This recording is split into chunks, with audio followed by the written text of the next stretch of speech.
leur importance, mais également chaque mot a son importance. On a tendance à utiliser les termes de renaissance. Et une renaissance suppose qu'on ait déjà évoqué la question de la naissance, la première naissance. Ce débat devra être évoqué parce que quand on essaie d'ausculter l'histoire de l'Afrique, quelquefois on a de sérieux problèmes, on a des vides entre ce qui peut être projeté partant de l'Antiquité, où la référence la plus remarquée, en tout cas si on se réfère aux travaux de scientifiques comme Cheikh Anta Diop et d'autres scientifiques, remontent à l'Égypte antique, et l'aspect de l'époque médiévale, où on peut renvoyer aux grands empires. En tout cas pour l'Afrique de l'Ouest, on peut parler des empires du Mali, du Ghana, ainsi de suite. Il y a des trous sur lesquels nous devons poser des questions. Et l'aspect culturel est extrêmement important quand on parle de développement. Si je dois prendre un exemple, je pose toujours la question de l'écriture, qui est une question très simple. Ici, nous nous exprimons en français, en anglais. On aurait tenu cet atelier ailleurs, partout dans le monde. Ça serait tenu peut-être en langue arabe, en langue chinoise, en langue coréenne, pour ceux qui sont là-bas, parce que ça se lit et ça s'écrit.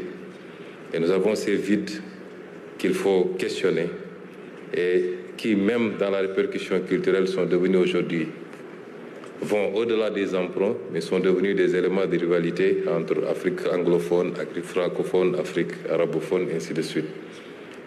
Mais la vérité, elle est unique, comme aime dire un de mes ministres. L'Afrique doit faire ce que tout le monde a fait. Il n'y a pas à inventer la roue ou à la réinventer. Et sous cet aspect, je poserai le débat sous l'angle d'abord des pratiques. Sur le plan économique, stricto sensu, nous devons d'abord faire le travail qu'il faut pour un assainissement macroéconomique. L'un des intervenants l'a dit tantôt, compter sur nous-mêmes, et ça suppose que nous arrêtions de brader nos ressources. Ça a été toujours le cas sur le continent. Pourquoi dans tous les autres continents profitent beaucoup plus et beaucoup mieux de leurs ressources naturelles, par exemple, que l'Afrique, qui en a autant que ces continents? Nous devrons accepter de nous aligner sur les règles de bonne gouvernance. L'exemple du Sénégal est atypique d'une très mauvaise gouvernance qui, malheureusement, aujourd'hui, constitue un héritage extrêmement difficile à relever. Nous devons faire les réformes qu'il faut. Dans son discours, le président a cité un certain nombre de réformes qui ont été faites et d'autres qui sont en cours pour aller dans le sens de la réduction des trains de vie de l'État, un bon ciblage de la dépense publique pour impacter la productivité. Et un des exposés l'a prouvé ici. Il a donné peut-être en comparaison des pays africains, mais de manière générale, même à l'image, en comparaison au monde entier, nos dépenses impactent moins dans la production, dans la productivité qualitative qu'ailleurs dans le monde. C'est autant d'éléments qui doivent guider la gouvernance, la nouvelle gouvernance de l'Afrique. Nous considérons que souvent nous posons le débat en termes de préoccupations économiques principalement et avant tout, puisque ça impacte sur tout le reste. Nous poserons peut-être le débat sécuritaire, qui est un débat extrêmement important, et le continent est aujourd'hui l'un des plus impactés sur ce plan-là.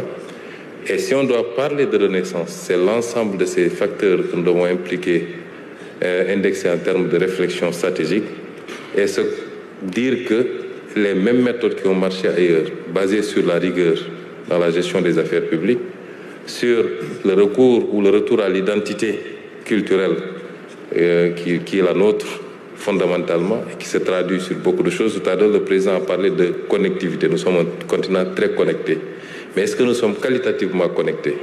L'usage que nous faisons aujourd'hui, notre jeunesse, nos médias, de cette connectivité-là, est-ce que c'est le même usage pour orienter vers les préoccupations essentielles que sont le développement, la cohésion sociale et la sécurité, ou alors c'est un usage qui est orienté beaucoup plus à des discours de haine, de division ou de radicalisation?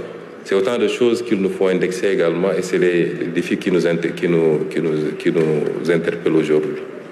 Merci. Merci beaucoup, Excellence Premier ministre du Sénégal. Monsieur le Premier ministre du Burkina Faso, Dans un contexte de transition et de recomposition géopolitique, comment le Burkina Faso illustre-t-il une gouvernance africaine renouvelée, alliant résilience sociale et coopération sud-sud? Merci. Excusez-moi, je vous demanderai à chaque fois d'éteindre mon micro. Merci. Merci bien. J'aimerais avant toute chose exprimer notre profonde reconnaissance, moi-même à titre personnel, mais aussi au nom de toute la délégation du Burkina Faso qui est présente ici, exprimer donc notre reconnaissance à son Excellence Monsieur le Président, mais aussi à mon frère et homologue, le Premier ministre Sanko, qui nous ont fait donc l'honneur de cette invitation à participer à cette deuxième édition du Forum Investir au Sénégal. C'est vraiment avec beaucoup de plaisir que nous sommes ici et nous le prenons comme l'expression de la fraternité entre donc les peuples de la sous-région. Je profite d'ailleurs pour transmettre aussi les fraternelles salutations du camarade président du Faso, le capitaine Ibrahim Traoré, aux plus hautes autorités et évidemment à l'ensemble du peuple sénégalais.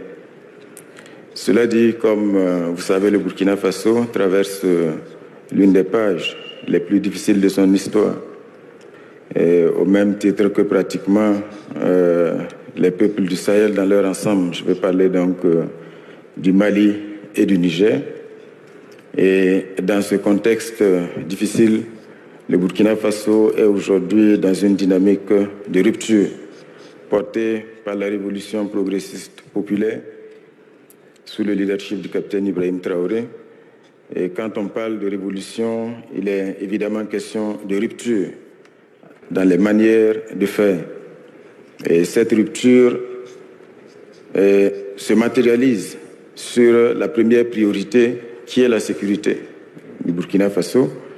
Et il y a beaucoup de réformes qui ont été engagées pour permettre au pays d'avoir une architecture de défense et de sécurité qui permettent de répondre à la menace et surtout de travailler donc à ramener la paix partout sur le territoire.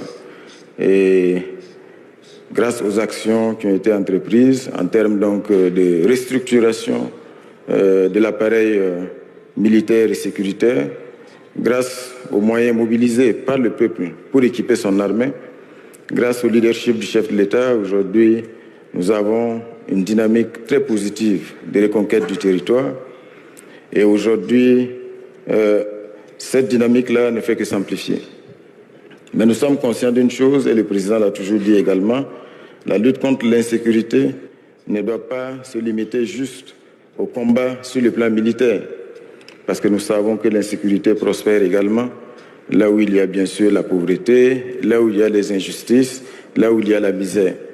C'est pour cela que des grandes réformes sont entreprises aussi dans le secteur de la gouvernance dans son ensemble.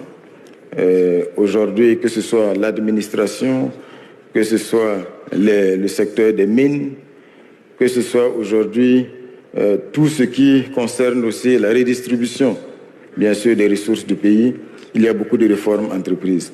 Et comme vous l'avez remarqué également, ça fait beaucoup de bruit.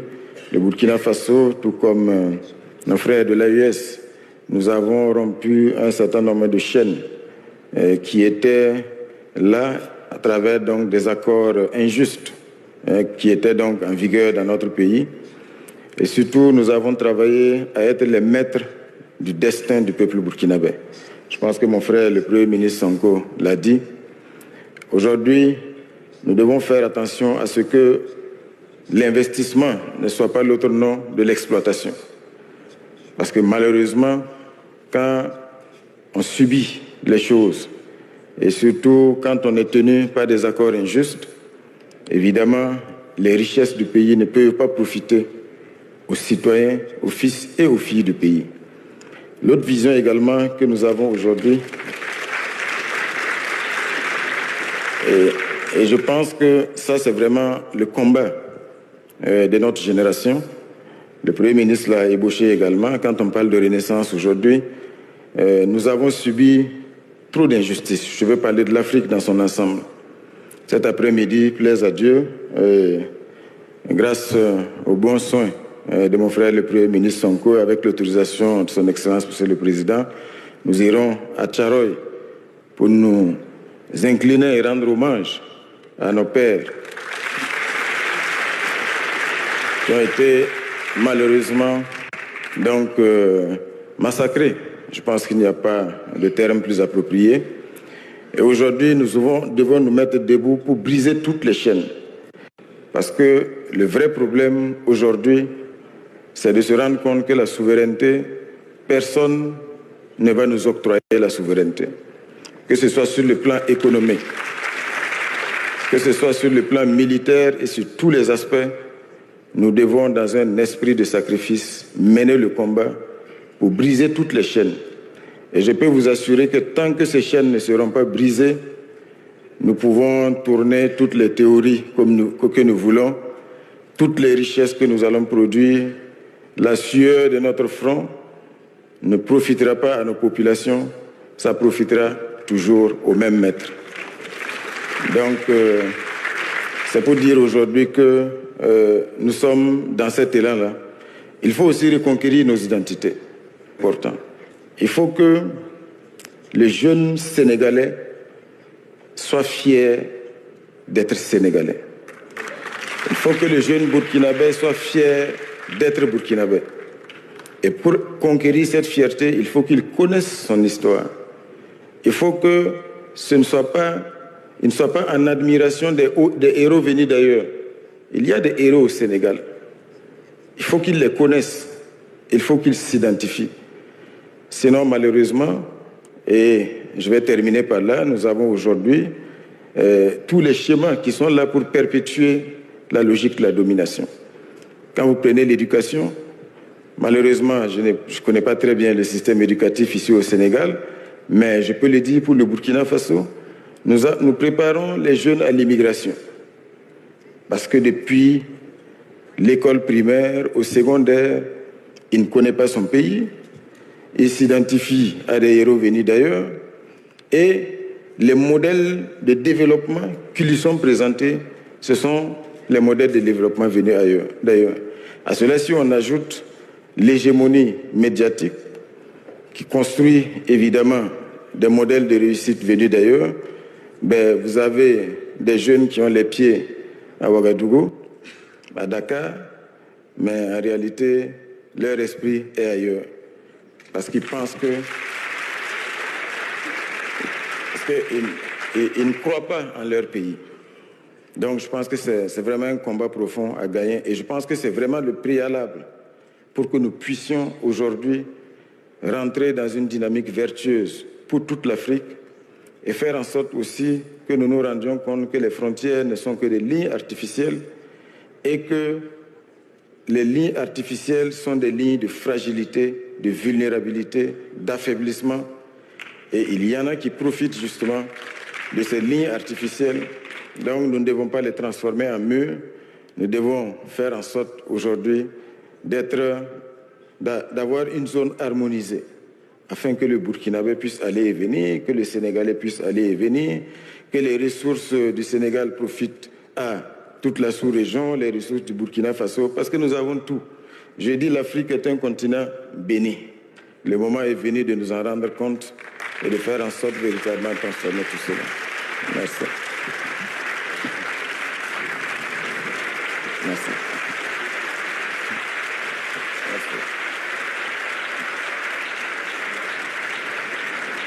Merci infiniment, Monsieur le Premier ministre du Burkina Faso. À la suite du leadership du Premier ministre du Sénégal, votre discours a été fort inspirant. Monsieur le Premier ministre du Niger, comment le Niger convertit ses ressources stratégiques en levier d'intégration régionale et de souveraineté économique, tout en attirant les investissements à fort impact, s'il vous plaît?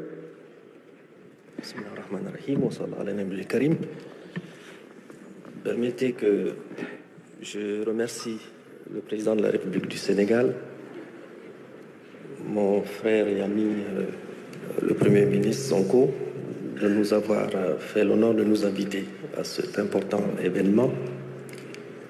J'ai retenu une phrase qui me fascine entrer en Afrique par le Sénégal. C'est une très belle revanche sur l'histoire, c'est-à-dire sortir de l'Afrique par le Sénégal. J'ai retenu 3 mots-clés de cette rencontre: décision, confiance et action. Décision, je pense que les personnalités ici présentes, à la fois les autorités politiques, économiques, le secteur privé, on peut considérer qu'il y a aujourd'hui ceux qui ont le monopole de la décision pour qu'il y ait des investissements sur notre continent, de manière à ce qu'il y ait la productivité, la croissance et la redistribution du fruit de la croissance. La confiance. Je crois qu'on l'a assez dit, le président de la commission de l'UEMOA, le Premier ministre l'a dit dans le discours du président. Les réformes macroéconomiques qui sont en cours offrent de très bonnes opportunités pour qu'il y ait un attrait essentiel de tous ceux qui veulent investir sur le continent africain. Puis l'action. L'action, il faudrait, au détour de tout ça, que les Africains qui, permettez-moi le terme, qui logent sur un continent qui recèle d'énormes potentialités économiques puissent être ceux-là même qui profitent et qui bénéficient de ce que Allah subhanahu wa ta'ala leur a accordé. Le Niger, je respecte ce que vous avez dit tout à l'heure en termes du contenu de ce que c'est la Renaissance. Au Niger, actuellement, nous sommes dans la refondation. La refondation, depuis le 26 juillet 2023, le général Tchani, avec un certain nombre de ses camarades, ont décidé de prendre le pouvoir. Il y a eu beaucoup de bruit, on continue à faire ces bruits, mais il ne faut jamais oublier que ce sont des hommes qui ont été dans les mêmes écoles que nous tous, à l'université. C'est une équipe qui est formée des médecins, qui est formée des pilotes, des ingénieurs. La différence peut-être, ils portent des tenues.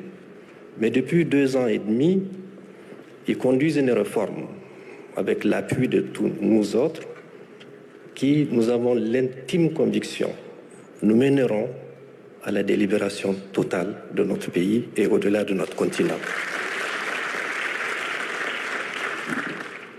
Pour ce qui a été reproché à notre pays en termes disons, nous sommes revenus sur plusieurs accords, mais c'est des accords qui liaient. Je vais reprendre en partie ce que dit mon frère du Burkina Faso.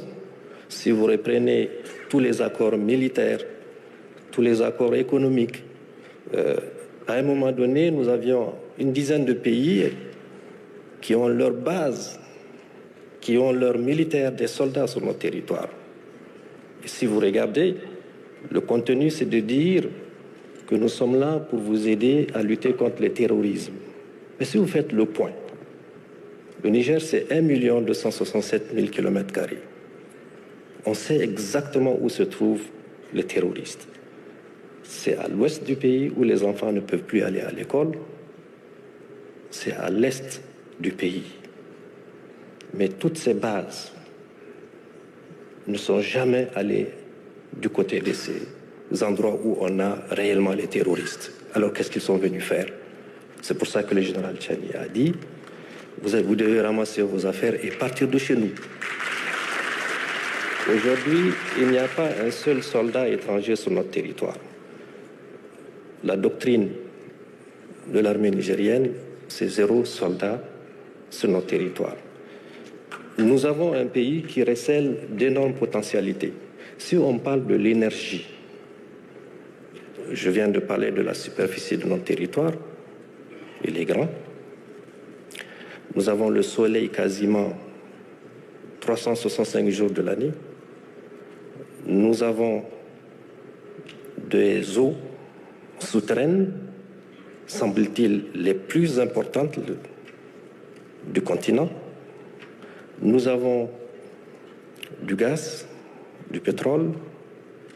Nous avons du vent et nous avons de l'uranium que nous avons littéralement récupéré à ce jour.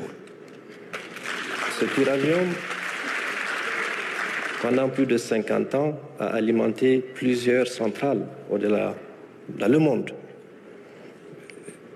Il y a quelques mois, notre pays importait quasiment 75 à 80% de sa consommation en énergie électrique.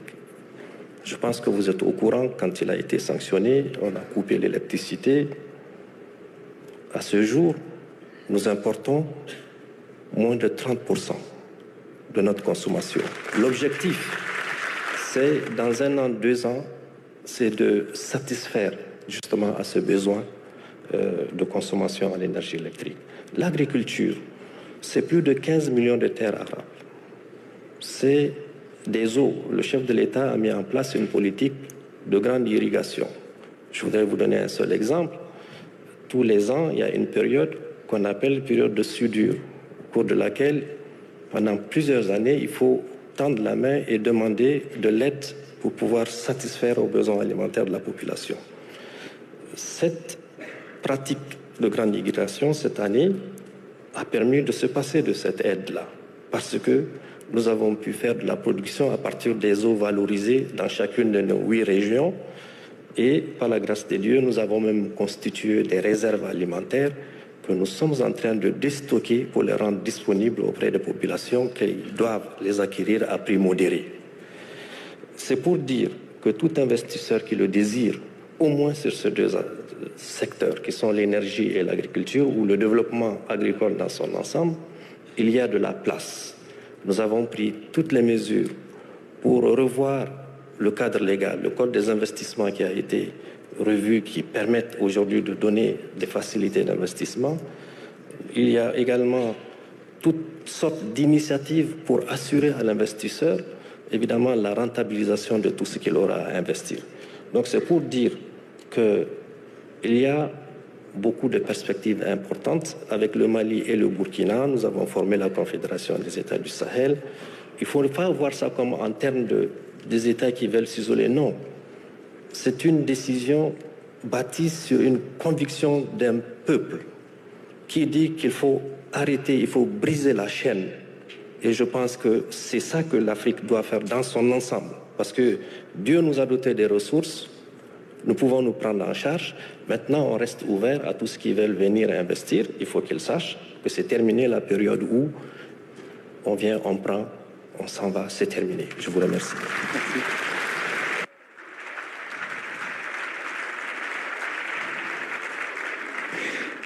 So I'll switch to English. It will be easier for both of you. Secretary General of ZLECAf, how can ZLECAf accelerate the economic renaissance of Africa as a whole with the integration of markets, the mobility of talents, and the growth of the value chains across the region?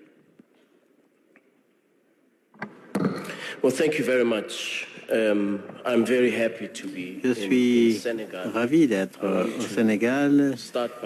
Je voudrais d'entrée de jeu remercier le gouvernement qui a invité l'Union africaine. C'est avec beaucoup de plaisir que je reviens à Dakar. Je voudrais également remercier les chefs d'État présents, de même que les chefs de gouvernement qui sont co-panélistes. Permettez-moi de parler en anglais. Je parlerai français ce soir. La renaissance du continent africain est une chose que l'on attend depuis longtemps. En mai 1996, les pères et les mères qui ont créé l'Afrique se sont réunis à Addis Abeba. L'objectif était de réintégrer l'économie de notre continent en créant un marché avec le libre mouvement des biens, des services et des personnes. Le deuxième objectif était de repousser le colonialisme et ses frontières. Et bien entendu, avec la débâcle de l'apartheid dans mon pays, l'Afrique du Sud, cet objectif a été réalisé. Nous avons repoussé le colonialisme. Il y a un objectif qui a toujours manqué à notre continent, pourtant, c'est l'intégration de nos marchés. Cette contrainte a pesé sur l'aptitude de notre continent à réaliser le potentiel que nous avons. Le Premier ministre en a parlé. Nous avons un continent de 1,4 milliard de personnes et avec un PIB très important. Mais nous avons 42 monnaies, ce qui va dans le sens de la fragmentation du continent. Lorsque vous allez d'une partie du continent, que vous allez au Kenya par exemple, il faut passer à Dubaï pour pouvoir faire la correspondance. Le mouvement des personnes, nous parlons du mouvement des personnes avec le président Dangote. Il est plus facile de voyager dans l'Afrique en tant qu'Européen, en tant qu'Américain, que pour nous. Et tout ce dont je viens de parler se trouve dans le portefeuille de la renaissance économique de notre continent. Donc, les chefs d'État, dans leur sagesse, ont pensé que la ZLECAf serait un des instruments à notre disposition pour donner forme à cette renaissance économique afin de créer dans l'esprit de nos pères fondateurs et de nos prédécesseurs un marché unique. Je pense que si l'on n'a pas appris la leçon du colonialisme, on devrait apprendre la leçon de la COVID-19. La fragmentation est un mal qui sévit en Afrique. Nous n'avons pas la possibilité de produire ce que nous consommons. Les investissements sont tels que l'on importe plus de 50 milliards de denrées alimentaires par an. La leçon de la COVID-19, c'est que nous, en tant qu'Africains, devrions aller au-delà des slogans. Il faudrait que l'on puisse construire une industrie qui sera la prémisse de l'autosuffisance économique que nous appelons de tous nos voeux. Il n'est pas nécessaire de pleurer sur ce qui se passe dans d'autres contrées du monde. Il faudrait travailler ensemble pour créer un marché unique. Et je vais étayer cela de deux exemples. Son Excellence le Président a parlé de l'agriculture comme étant un des domaines de croissance du Sénégal. La vision du gouvernement ici pourrait permettre de faire une certaine modélisation du modèle économique.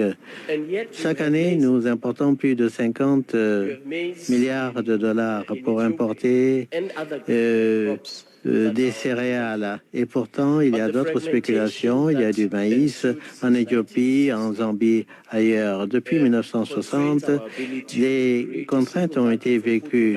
Nous n'avons pas pu créer un marché unique pour la production de denrées alimentaires en Afrique. Alors pourquoi est-ce que l'on importe des céréales d'autres contrées du monde alors que nous en avons ici? Un autre exemple, les produits pharmaceutiques.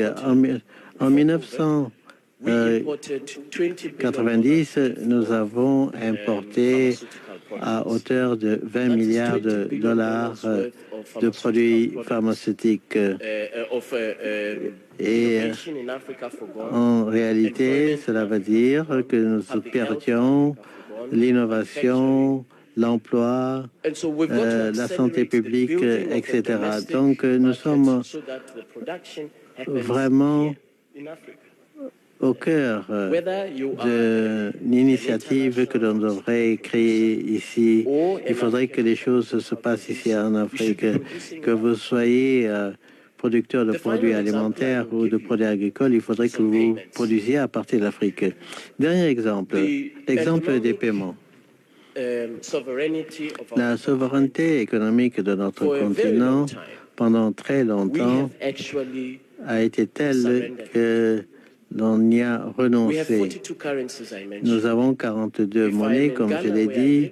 Si je suis à Angola, où je vis, et que je veux faire une transaction avec quelqu'un en Tanzanie, il va falloir que j'achète une troisième monnaie pour une transaction impliquant un autre pays africain. Qu'est-ce que le dollar a à voir avec deux pays africains qui passent une transaction?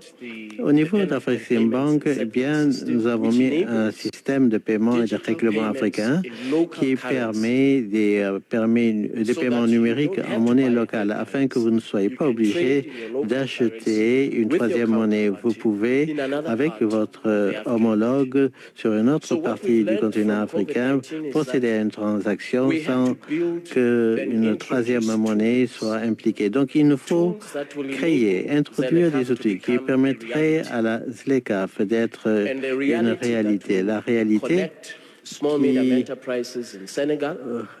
connecterait les petites et moyennes entreprises au Sénégal à celles du Malawi et d'autres pays africains.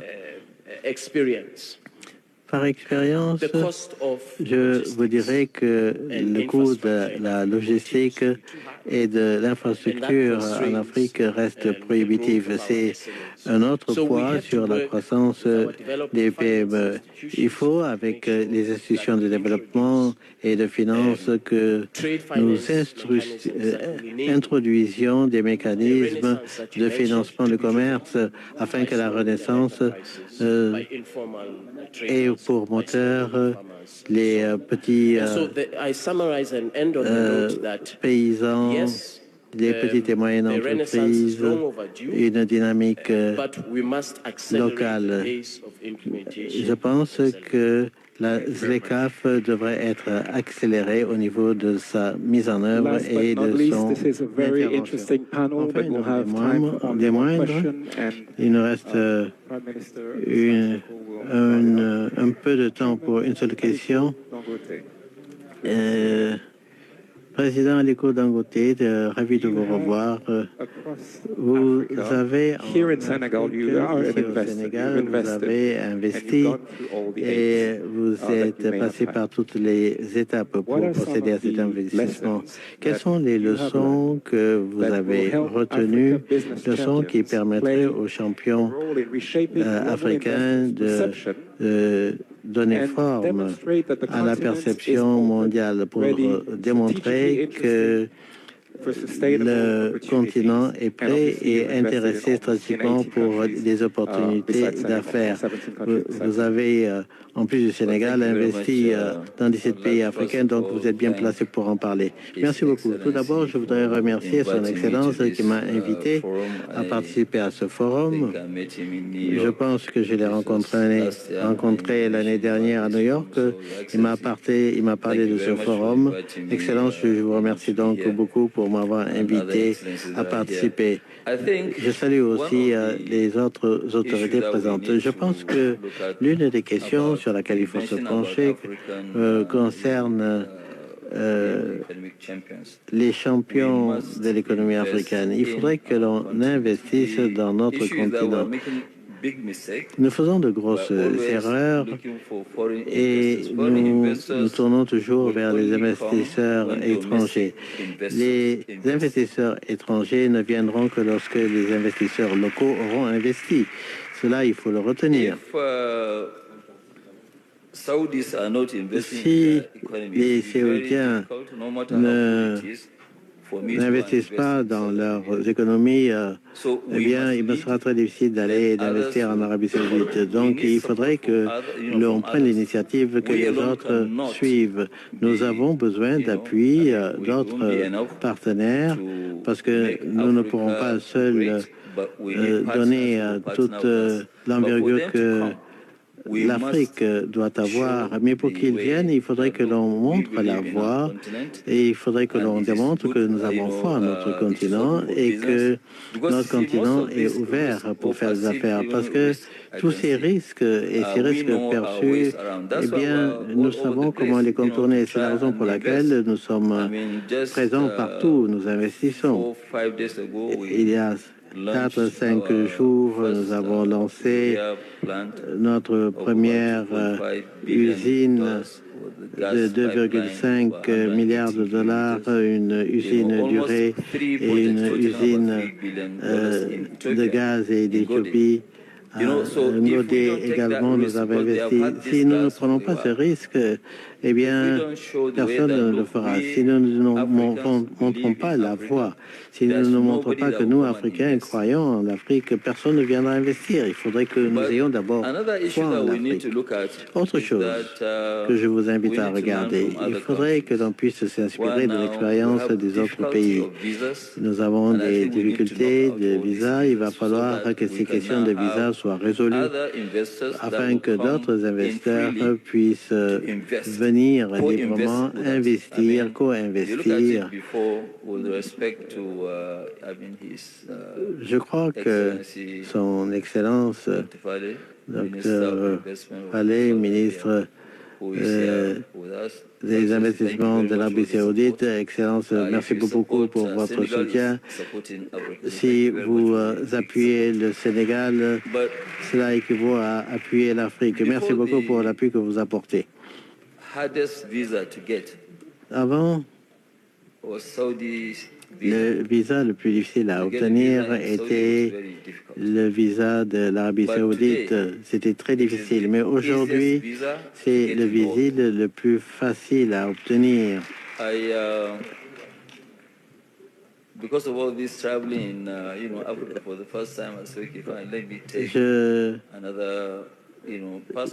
J'ai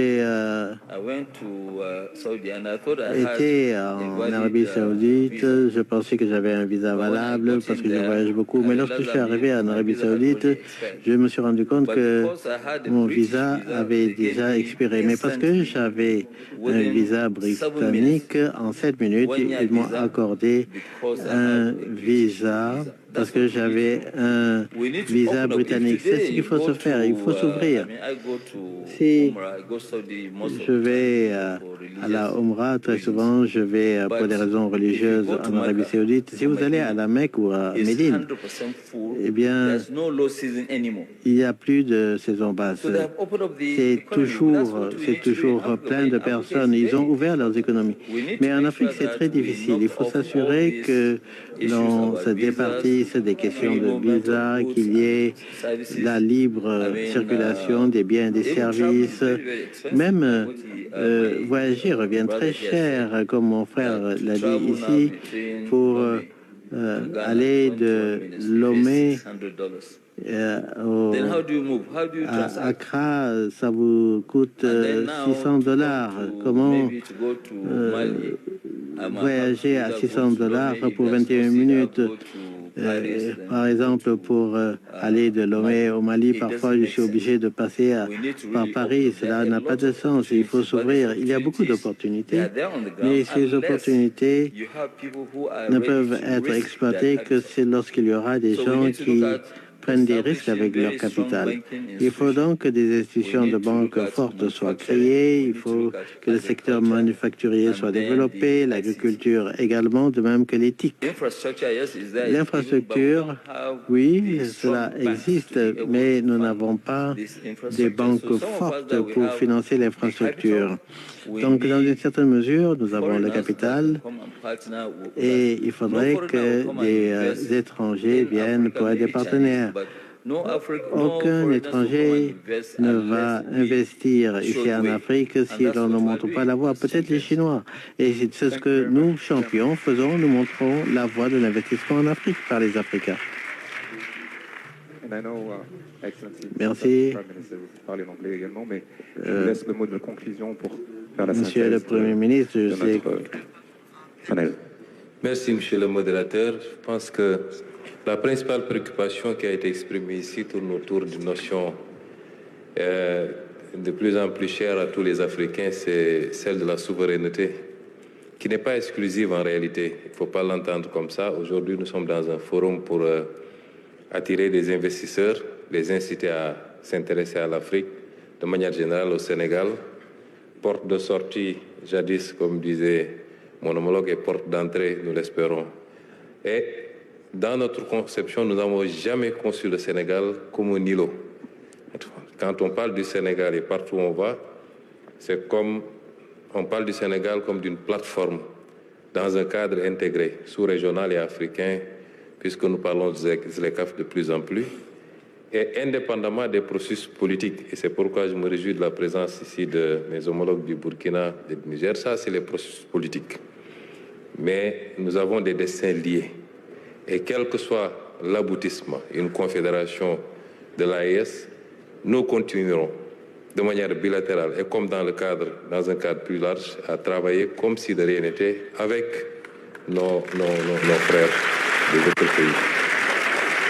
Et nous concevons le Sénégal comme un continuum pour toute l'Afrique, pour l'Afrique de l'Ouest en particulier. Et c'est pourquoi nous voulons rassurer les investisseurs. Le débat souverainiste qui se pose en Afrique, c'est par rapport à une histoire qui a été longue, que nous vivons de manière variée selon les partenaires, mais qu'aujourd'hui les Africains ont pris conscience que, comme je l'ai dit tout à l'heure, c'est les mêmes méthodes qui ont produit des résultats partout ailleurs qu'il faut appliquer en Afrique. Nous ne sommes pas en train de réinventer une roue. Et sous ce chapitre, je pense que la gouvernance, elle doit d'abord se recentrer sur nos propres capacités endogènes. Pourquoi au Sénégal, quand on a fait les constats qui ont été faits après les audits sur les finances publiques, nous avons lancé un plan de redressement économique 10% par des réformes fiscales non asphyxiantes, qui ne créent pas de surcharge fiscale, mais qui vont chercher des niches fiscales, qui nous permettent aujourd'hui, valablement, de nous projeter sur quasiment 6 000 milliards sur les 3 ans de recettes additionnelles, mais qui seront orientés en complémentarité avec ce qu'on peut faire avec le secteur privé vers des investissements productifs, vers la relance des grands chantiers chers au président de la République pour ce mandat-ci. Cela est extrêmement important. Ensuite, nous avons beaucoup parlé des ressources. Effectivement, l'Afrique en est vraiment bien dotée. Mais jusqu'à présent, ça n'a pas beaucoup produit. Et ces ressources-là, il est important. Est-il admissible que le Sénégal et son voisin, la Mauritanie, découvrent du gaz et que ce gaz ne profite pas à notre transformation industrielle avant toute autre chose? Ce n'est pas normal. Et si on est dans ce schéma, nous devons prendre nos responsabilités pour corriger ce qui doit être, ce qui doit l'être. Et c'est extrêmement important. Et c'est pourquoi aujourd'hui, je veux rassurer aussi les investisseurs. Nous voulons un partenariat beaucoup plus équilibré, gagnant-gagnant. Le schéma jusqu'à présent qui a été expérimenté, quand vous voyez le cas du Sénégal, depuis qu'on a constaté avec l'audit une part importante de dette qui n'a pas été révélée, le débat à l'interne, alimenté par malheureusement de la propagande médiatique, c'est comme si le sort du Sénégal dépendait de l'extérieur et particulièrement du Fonds monétaire international, ce qui n'est pas le cas en réalité. Ce partenariat est extrêmement important. Mais le sort du Sénégal va dépendre d'abord du peuple sénégalais lui-même.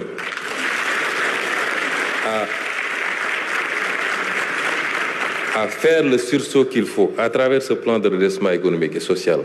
Prioritairement, d'abord, ça va dépendre de cela.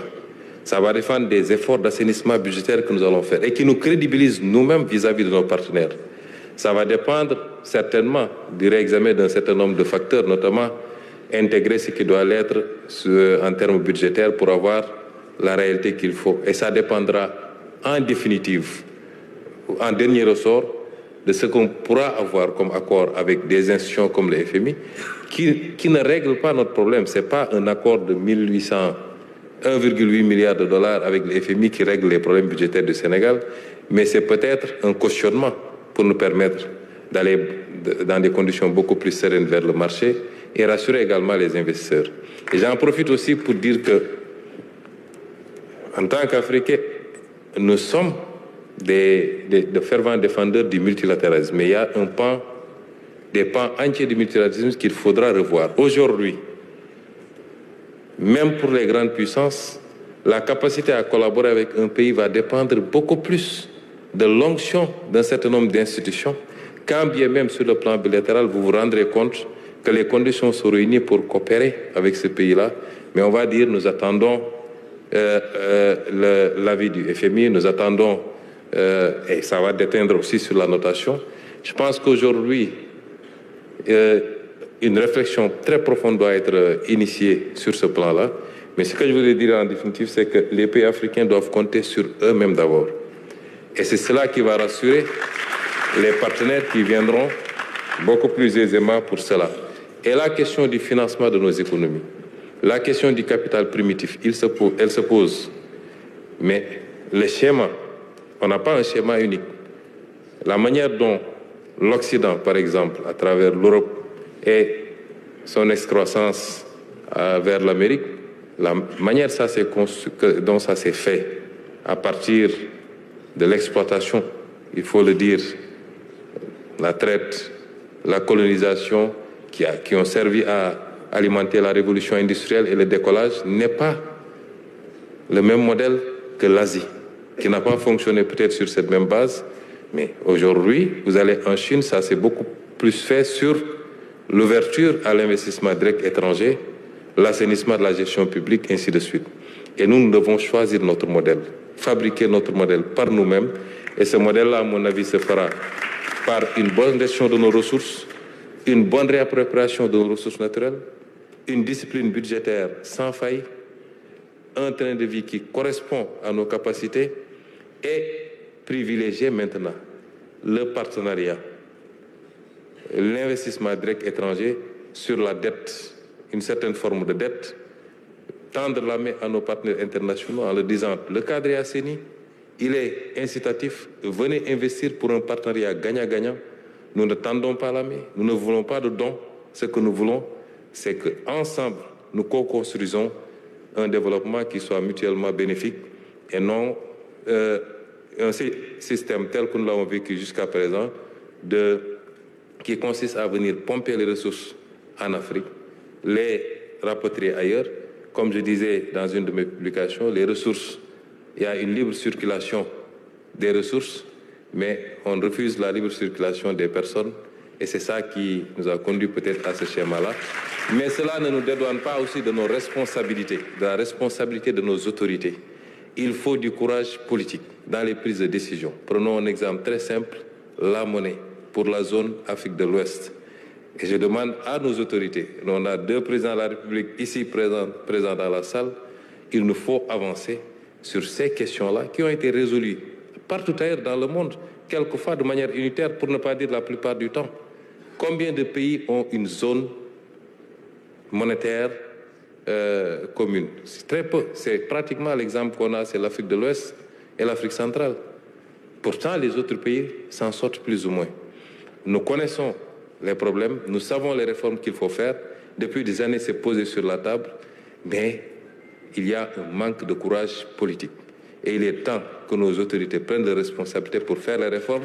Autrement, les peuples le feront à leur place. Je vous remercie.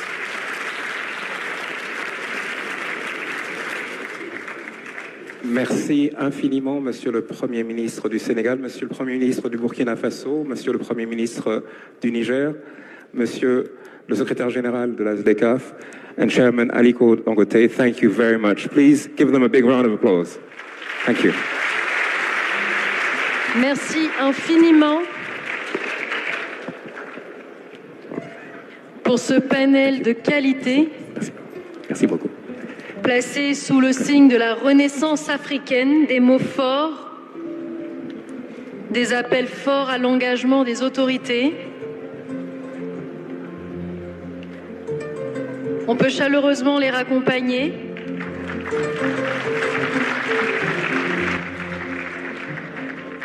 Eh bien, mesdames et messieurs, c'est une matinée riche que nous avons eue ce matin lors de cette cérémonie d'ouverture de la 2e édition du Forum Invest in Sénégal 2025, l'occasion